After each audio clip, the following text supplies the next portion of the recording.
আমি কোনো নিকেতনত অনুষ্ঠান আয়োজন কৰিব পৰা নাছিলোঁ কৰোনা মহামাৰীৰ বাবে।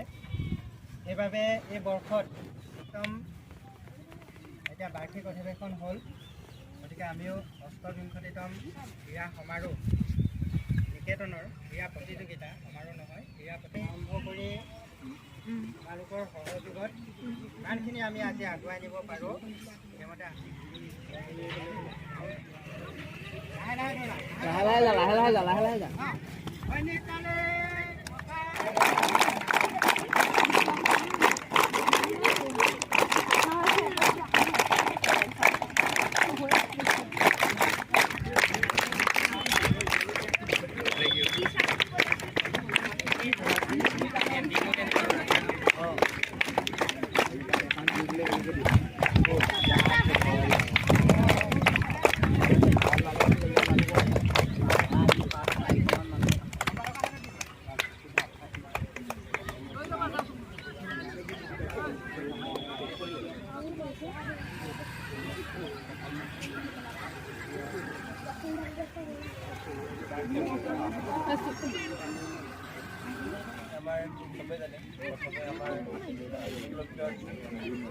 পাবলৈ সক্ষম হৈছিলোঁ।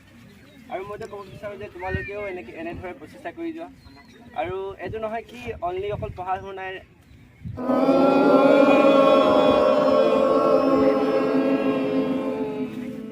সৈনিক তালে পকাৰ ডুক্ৰু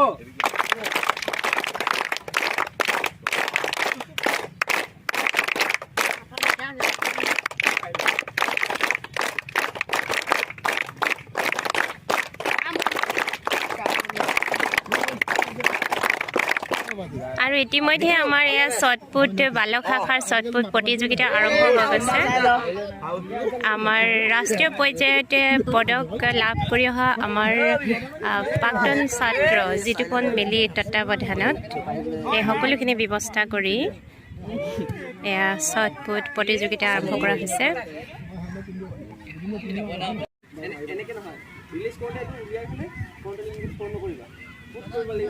ইয়াৰ পৰা যায় ফুট কৰিব লাগিব। ফুট এনেকৈ গ'লে নহয় টেষ্টটো আপ কৰিবা, হেণ্ড দুখন বেগলৈ ফিল দিব।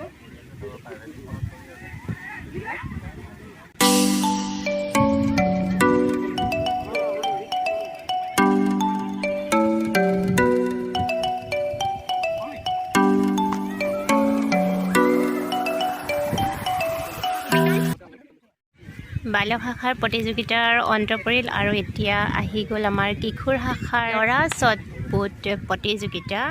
এয়া সকলোৱে সাজু হৈছে এনেধৰণে।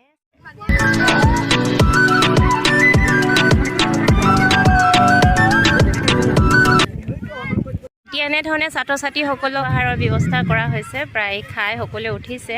আৰু এইখিনিতে মই আপোনালোকক চিনাকি কৰি দিব বিচাৰিছোঁ আমাৰ প্ৰাক্তন ছাত্ৰ জিতুপন মিলি আজি লগ হ'লোঁ। আমাৰ প্ৰাক্তন ছাত্ৰ জিতুপন মিলি যি ৰাষ্ট্ৰীয় পৰ্যায়টো খেলি আহিছে, পদক লাভ কৰি আহিছে, আজি আমাৰ খেলখনৰ শুভাৰম্ভ কৰিছে জিতুপন মিলি। আমাৰ গৌৰৱ। আমাৰ প্ৰাক্তন ছাত্ৰ হিচাপে আমিতো জানোৱেই তেওঁ মুখেৰে আমি শুনিম, তেওঁ আপোনালোকক ক'ব নিকেতনৰ পৰা বৰ্তমান যিটো স্থিতি আৰু সেই নিকেতনত থকা অৱস্থাৰ পৰা বৰ্তমানলৈ জাৰ্ণিটোতে তেওঁ কি কৰিছে বা বৰ্তমান কি কৰি আছা জিতুপন, অকণমান কৈ দিবা। বৰ্তমান তুমি কি কৰি আছা? হয়, মই ফাৰ্ষ্ট অফ অল মই ক'ব বিচাৰিছোঁ যে কি মই নাওবৈচা নিকেতনতে পঢ়িছোঁ। আৰু 2018-19 বৰ্ষত মই বিদ্যাভাৰতী আণ্ডাৰত অনুষ্ঠিত হোৱা নেশ্যনেল মেডেলত লক্ষ্ণৌত মই ব্ৰঞ্জ মেডেল পাইছিলোঁ। তেনেকৈ তাৰপৰাই মোৰ জাৰ্ণিটো ষ্টাৰ্ট হ'ল। তাত মই AGFৰ কাৰণে চিলেকশ্যন নহ'লোঁ, তথাপিও মোক অলপ দুখ আছিলে কি মই AGFৰ কাৰণে চিলেকশ্যন নহ'লোঁ। আৰু তেনেকৈ মই নিজৰ প্ৰেক্টিছ কৰিয়ে গৈ আছিলোঁ। তেন্তে মোক ডিষ্ট্ৰিক্টে অফাৰ কৰিলে কি তুমি নেশ্যনেল খেলি আহিছা, তো বোলে এবাৰ ডিষ্ট্ৰিক্টৰ ফালৰ পৰা তুমি পাৰ্টিচিপেট কৰা নেশ্যনেল কেম্পত। তেনেকৈ মই ডিষ্ট্ৰিক্ট ষ্টেট লেভেলত খেলোঁ, তাতো লং জাম্প ইভেণ্ট আৰু ট্ৰিপল জাম্প ইভেণ্টত গ'ল্ড মেডেল পালোঁ। তেনেদৰে সেই বৰ্ষতে আমাৰ গুৱাহাটীত খেলো ইণ্ডিয়া অনুষ্ঠিত হৈছিলে। তেওঁ হোম টাউন বুলি মোক নিমন্ত্ৰিত কৰিলে কি ডিষ্ট্ৰিক্টৰ চেম্পিয়ন আছিলোঁ কাৰণে তালৈ নিমন্ত্ৰণ কৰিলে কি তুমি ট্ৰিপল জাম্প আৰু লং জাম্প ইভেণ্টত আমাৰ গুৱাহাটী অল আছামক প্ৰেজেণ্ট কৰা অল ইণ্ডিয়াৰ ভিতৰত। তেনেকৈ মই খেলো ইণ্ডিয়া খেলিলোঁ, তাতো মই অল ইণ্ডিয়া ৰেংকিঙত 6 নম্বৰত আহিলোঁ।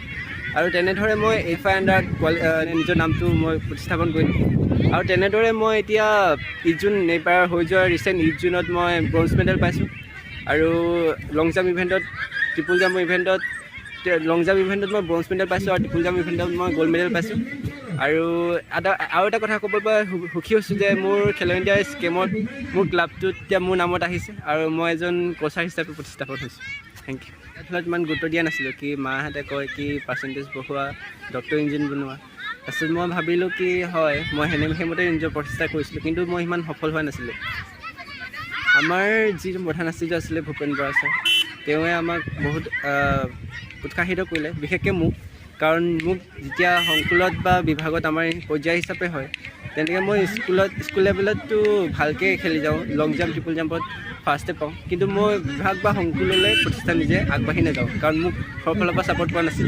এতিয়া মোৰ প্ৰধান আচাৰ্যসকলে বহুত উৎসাহিত কৰিছিলে কি কিয় নোৱাৰিবা তুমি পাৰিবা তোমাৰ সাহস আছে তুমি পাৰফৰ্মেঞ্চ ভাল দি আছা কেলৈ নাযাবা সেইবুলি মোক নিমন্ত্ৰিত কৰিলে আৰু মোক সেইমতে তেওঁৱে জোৰ জবস্তিকৈ পঠিয়ালে আৰু তেতিয়াৰ পৰা মই গম পাইছোঁ কি হয় খেলা ধূলাটো সেইমতে আগবাঢ়ি যাব লাগে যিমান পঢ়া শুনাত আগবাঢ়ি যাব লাগে আৰু সেইটো পৰ্যায়ত যদি মোক প্ৰধান আচাৰ্যসকলে ছাপোৰ্ট নকৰা হ'লে আচাৰ্যসকলে ছাপোৰ্ট নকৰা হ'লে তেন্তে আজিলৈকে মই এইটো পৰ্যায়ত পাব নোৱাৰোঁ। তাকে মই এইটো ক'ব বিচাৰিছোঁ কি নিজৰ ৰুচিটো আছে যিয়ে নহওক যাৰ যি থাকে যেনেকৈ ধৰি লওক কোনো মানে কুকিং কৰি ভাল পায় কিছুমানে খেলা কৰি ভাল পায় কিছুমানে পঢ়ি ভাল পায় সকলোৱে নিজৰ এটা টেলেণ্ট আছে সেই টেলেণ্টটো যাতে লুকুৱাই থ'ব নালাগে কিবা ডুবাই থ'ব নালাগে সেইটো যাতে আগবাঢ়ি যায় আৰু অভিভাৱকসকলেও যাতে তাক ছাপোৰ্ট কৰে মই সেইটোৱে বিচাৰোঁ। তুমি নিকেতনৰ ছাত্ৰ আছিলা হয় নাই? নিকেতনৰ ছাত্ৰ হিচাপে তুমি কি ক'বা মানে তোমাৰ এই ক্ষেত্ৰত নাওবৈচা নিকেতনৰ কিবা কি অৰিহণা কেনেকুৱা অৰিহণাৰ বিষয়ে তুমি কি ক'বা? প্ৰথমতেতো মই ক'ব বিচাৰিছোঁ আজি মই যিটো পৰ্যায়ত আছোঁ সেইটো পৰ্যায় সকলোকে মই সেইটো পৰ্যায় পাবলৈ মোৰ নাওবৈচা নিকেতনখনে মেইন বেছটো বনাই দিছে কাৰণ ইয়াত যেনেকৈ স্কুল লেভেলত খেল হৈ যায় স্কুলৰ পৰা তোমাৰ সংকুল বিভাগলৈ প্ৰান্তীয়লৈ পায় দেন ৰাষ্ট্ৰীয়লৈ পায় তেনেকৈ ধৰি প্ৰতিখন স্কুলতে পোৱা নাযায়। নিকেতনবিলাকে মানে কি কৰিছে আমাক সেই সুবিধাটো দিছে আমাক সেই প্লেটফৰ্মটো দিছে কি আমি নেশ্যনেল পৰ্যায়টো এতিয়াৰ পৰা স্কুল লেভেলতে খেলিব পাৰোঁ আৰু AGFI কোৱালিফাই হয় নেশ্যনেল গেমত আমি অংশগ্ৰহণ কৰিব পাৰোঁ। তাৰ কাৰণে আমাক নিকেতনখনে এখন সুন্দৰকৈ পৰিস্থিতিটো গঢ়ি তুলিছে। এনেকৈ সকলো নিকেতনে এটা প্লেচমেণ্ট গঢ়ি উঠিছে যাৰ পৰা বহুত বিভিন্ন ধৰণৰ প্লেয়াৰ ওলাইছে যেনেকৈ আমাৰ প্ৰাক্তন ছাত্ৰী দৰ্পণা বৰুৱাই মোৰ আগতে নেশ্যনেল মেডেল পাই আহিছে সেনেধৰণেকৈ নৰ্থ লখিমপুৰ নিকেতনো পাইছে তেনেদৰে মানে নিকেতনবিলাকে আমাক বহুত ছাপোৰ্ট কৰিছে আৰু তাৰ ফলতে আমি মানে এনেকুৱা গ্ৰাম্য অৱস্থাৰ পৰা আমি নেশ্যনেল পৰ্যায়লৈকে পাবলৈ সক্ষম হৈছোঁ।